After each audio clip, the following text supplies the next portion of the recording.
Halo teman-teman, kenalin saya Tiara, saya admin Mr. AB Barbershop.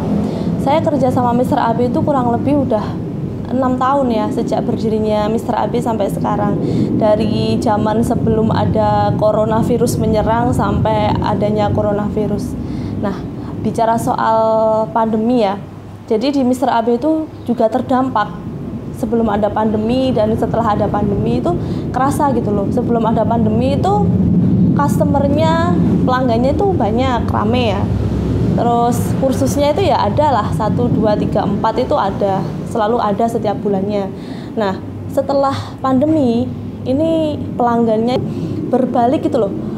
Konsumennya itu tidak terlihat begitu rame, itu mungkin karena orang-orang itu menjaga ya. Maksudnya ada yang di rumah aja, ada yang pakai jasa cukur online, jadi yang datang langsung ke gerai itu nggak begitu banyak. Tapi peserta kursusnya itu bisa banyak banget gitu loh. 1 bulan itu bisa selalu ada 5-6 peserta itu setiap bulan. Kadang malah sempet kita sampai ada 10 peserta itu, akhirnya yang 5 peserta itu kita taruh di bulan depannya. Nah, itu kita ngerasainnya waktu pandemi. Jadi sebelum pandemi itu kursusnya ada sih, selalu ada setiap bulan, tapi nggak sebanyak setelah terjadi pandemi. Nah, dari sini kan kita bisa membaca situasi ya. Berarti saat pandemi itu kebanyakan mereka yang datang itu korban PHK, terus pengen mencoba hal yang baru dari usaha yang sebelumnya bangkrut, kayak gitu teman-teman.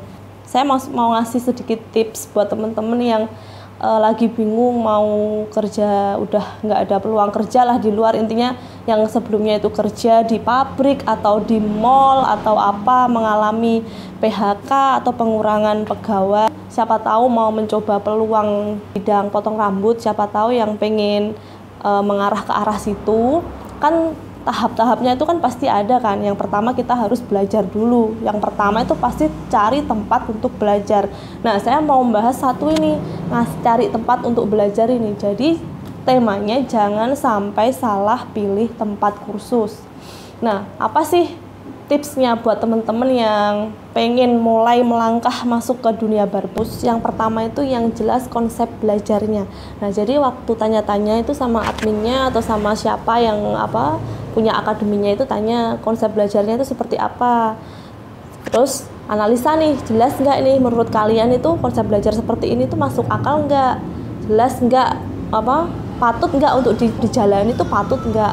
Itu yang pertama, konsep belajarnya jelas. Terus yang kedua, pengajarnya atau trainernya ini benar-benar berpengalaman dan punya lisensi, atau memang dia itu benar-benar trainer atau hanya seorang trainer abal-abal lah, itu kata-kata kasarnya itu kayak gitu ya. 1, 2 tadi. Terus yang ketiga itu setelah kursus itu gimana, ataukah kalau sudah diajari A, B sampai Z selesai, atau setelah ini masih ada bimbingan nggak untuk sampai kalian ke langkah yang dituju itu. Setelah dijelaskan A, B, C sampai Z, menurut kalian ketiga-tiganya ini tadi masuk di akal nggak? Kalau masuk di akal dan kalian klik, ya udah, berarti di situ kalian menggantungkan jenjang kalian ke depannya itu kira-kira nanti bakal berhasil atau enggak. Ya nanti di situ lah, karena langkah awalnya kalian itu kalau udah salah pasti, ya namanya awalnya aja udah salah, ke belakangnya pasti juga bakalan berantakan juga. Supaya kalian nggak salah pilih tempat kursus, yaitu tadi yang saya bilang 3 itu tadi. Yang pertama, konsep belajar jelas, trainernya juga berpengalaman, dan yang ketiga, setelah kalian selesai kursus ini, adakah tahap selanjutnya untuk membantu kalian supaya mencapai apa yang kalian harapkan itu tadi. Nah, kalau konsep belajar sudah jelas kan berarti enak. Nah, yang kedua, trainer ini tadi, kalau orang nyukur bagus itu tukang cukur biasa juga bisa. Jadi trainer sama tukang cukur itu nggak sama ya teman-teman ya. Trainer itu dia tuh tarafnya itu di atas tukang cukurnya, dia tuh yang ngajari tukang cukur. Jadi kalau trainer itu hanya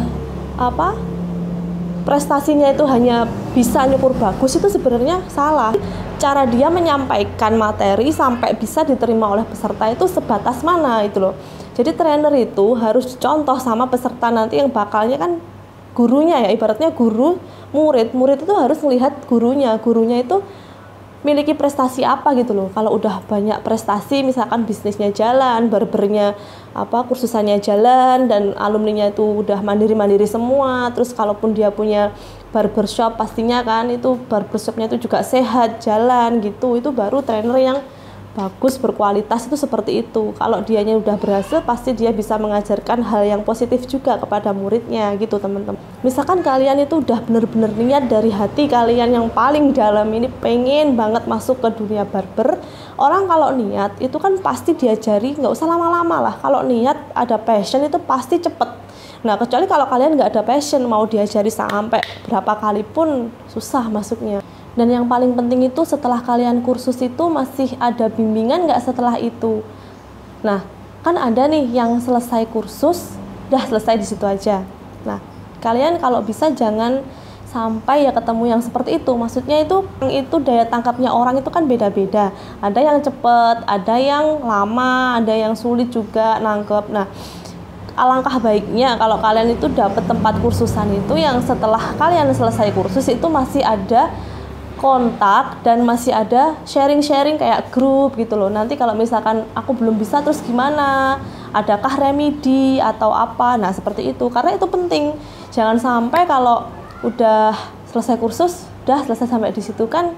Kalau kitanya belum bisa, kalau masih ada yang kurang atau belum ada yang mau ditanyakan lagi, itu kan jadi udah nggak ada yang ditanya kalau udah selesai sampai di situ aja. Nah, jadi saran saya teman-teman itu kursus jangan cuma dapat skill potong aja, tapi nggak dapat skill gimana cara mengelola usaha kalian, barbershop kalian yang akan datang nanti. Nah itu penting.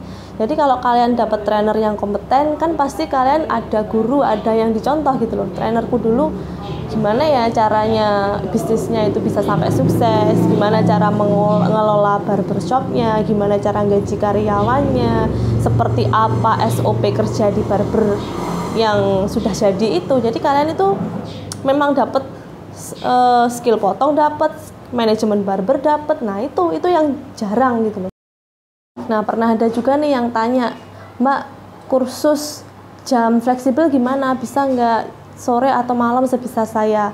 Waduh maaf mas, sekali lagi nih saya jawab nih, karena apa sih, bukannya kita nggak bisa menuruti permintaan peserta, itu bukan.